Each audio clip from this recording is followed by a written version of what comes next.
জানেন যে আমরা একটা রক্তক্ষয়ী যুদ্ধের মাধ্যমে জুলাই আগস্টের একটা বিশদ সংগ্রামের পরে ফ্যাসিবাদী সরকারের পতন ঘটিয়েছি। এরপরেও আমরা দেখতে পারতেছি যে বিভিন্নভাবে আমাদের এই আন্দোলনকে বিতর্কিত করার জন্য বিভিন্ন পায়তারা চলছে। এখন পর্যন্ত আমরা দেখতে পারতেছি যে আওয়ামী দূষররা এবং আওয়ামী প্রেতাত্মারা মাঠে এখনো ঘুরে বেড়াচ্ছে। আমরা চাচ্ছি অনতিবিলম্বে এদেরকে গ্রেপ্তার করা হোক এবং শহরের আইন শৃঙ্খলা পরিস্থিতির যে অবনতি হয়েছে তার উন্নতি, এবং যে আশায় মানুষ আমাদের পিছনে বুক বেঁধেছিল, যে আশায় যে লক্ষ্যকে সামনে রেখে বাংলাদেশের মানুষ ছাত্র জনতার উপর আস্থা রেখেছিল, আমরা চাচ্ছি এই অভ্যুত্থান রক্ষাকারী একটা টিমের মাধ্যমে কার্যক্রম পরিচালনা করে আমরা সেই আস্থাকে আবার ফিরিয়ে আনতে।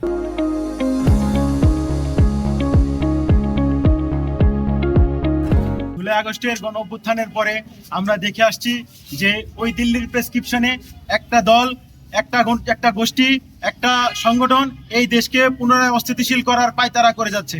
তাদের প্রেসক্রিপশনেই এই দেশে বিভিন্ন সময় বিভিন্নভাবে বিভিন্ন আঙ্গিকে এই দেশকে অস্থিতিশীল করার জন্য একটা চক্র রাজপথে নেমে আসছে।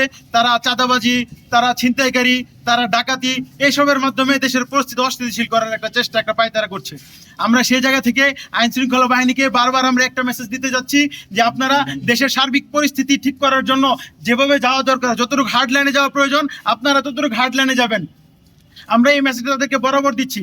ইভেন আমরা আমাদের জায়গা থেকে এই দেশের মানুষকে নিয়ে, স্থানীয় নাগরিক সচেতন নাগরিক সমাজকে নিয়ে শহরের পরিস্থিতি, শহরের আইন শৃঙ্খলা অপরিস্থিতি কীভাবে নিয়ন্ত্রণ রাখা যায়, কীভাবে ছিনতাইকারী, মাদকের আস্তানা, চাঁদাবাজ এসব ঘুরিয়ে দেওয়া যায়, এই জন্য আমরা কাজ করে যাচ্ছি।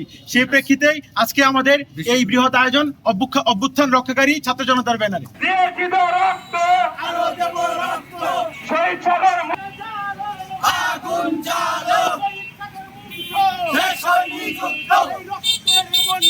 দেশের যাবে অন্যায়।